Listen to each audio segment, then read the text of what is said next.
Welcome back to the Red Path. Apologies for the semi-clickbait title, but I've got to feed the algorithm, right? Anyway, today I'm going to give an overview of an RTT I placed second at this past weekend.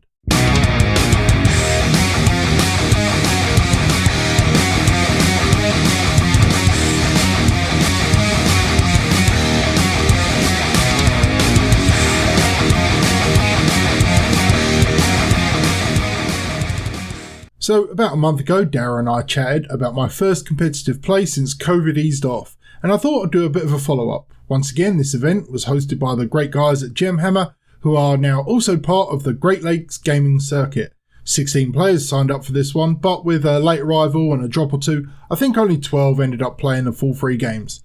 Anyway, I'll quickly go over my list, then dive into my 3 games and the lessons learned.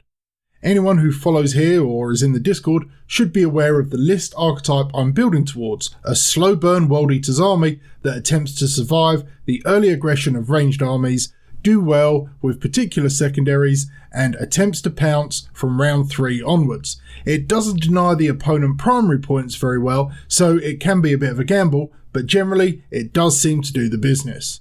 In short, I'm running Khorne for his reroll ability, souping up 2 Volkite Contemptors, a Leviathan to draw fire early doors, and Berserkers in drills for the coup de grace. Other units exist for particular roles, which I'll dive into as they crop up. My first game was against Nevin Smith, running Deathwatch.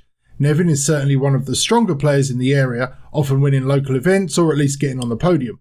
I've not played against him before, but I knew he was going to be a tough matchup. His list will be on the screen right now. It's heavy on the flyers and a very resilient board presence, fully maximising a lot of the great tools that marine armies with codexes currently have access to.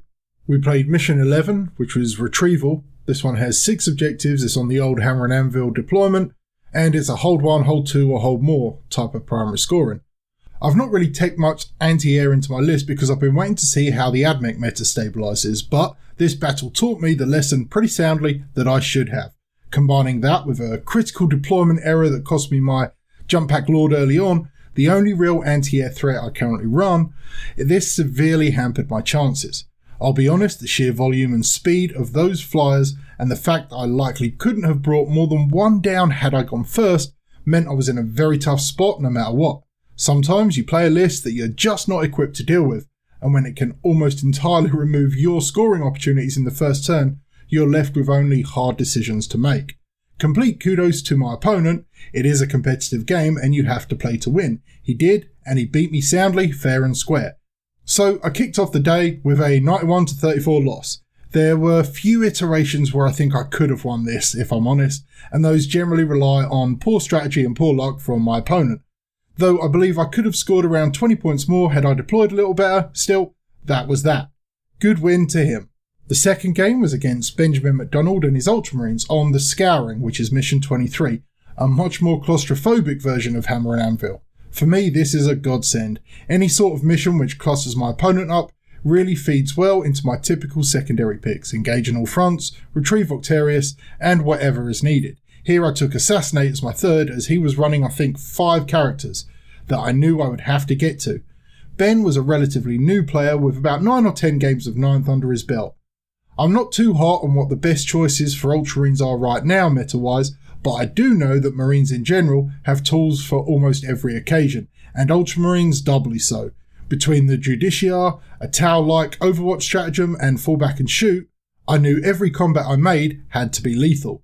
Fortunately for me, the terrain played massively to my advantage on this map, as I was able to send my squad of frenzied cultists right into his forward deployed Invictor, wrap it, and stay relatively invincible for the remainder of the game, as the Invictor was killing only 4 or 5 cultists a turn, whilst the rest of my army kept my own objectives defended and contested his. This supports my theory regarding cultists being a very strong target for apoplectic frenzy. Even dying, they serve to hamper an enemy. And here they scored me the 3rd objective I needed every round, helping me max my primaries very quickly.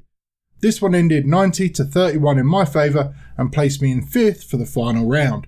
Everything looked like I'd be playing against the Imperial Guard, but some late results altered the standings just enough to pit me against Drakari, commanded by Evan Kemp. Evan brought a terrifying 5 raider list, supported by 10 incubi, some racks, witches, grotesques, and lots of other fiendish bad elves. We played Overrun, which is mission 31, a 6 objective Dawn of War style map where holding 2, holding 3, and holding more is the primary objective. Fortunately, Dara has given me lots of advice for my inevitable matchup versus the Drukhari, so whilst I've never played against them, ever, I had a rough idea on how to approach them. Part of the reason my list is built to have such a small initial footprint is as a counter to Drukhari. I give them few targets for their Dark Lances and more temptation to come forwards quickly, so I can ensure any charges made are on my terms, and my not terrible firepower does what it needs to do. Evan got the first turn and pushed some screening units forward, but because I had little to target, didn't manage to get any significant damage through, and allowed me to easily score grind them down, given that I was going second. Some poor luck and some key smokescreen used by me kept his Dark Lances from punishing my Leviathan, who I will admit made some absolutely clutch 5-up invulnerable saves. My Volkite Contemptors with Khorne support and the Drill Melters just kept eating through raiders every turn, with small arms from the cultists and marines doing what was needed to rinse through the squishy troops once I'd relieved them of their transports. The absurd efficiency of Volkite versus Drukhari let me gain momentum to such a degree that of my 3 Berserker squads, only 1 needed to make a charge in round 4, before we took out the final round due to my score being sufficient to close the game.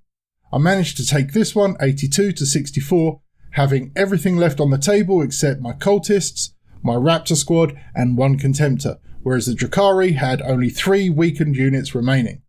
Overall, I had a great day and really enjoyed how my list performed.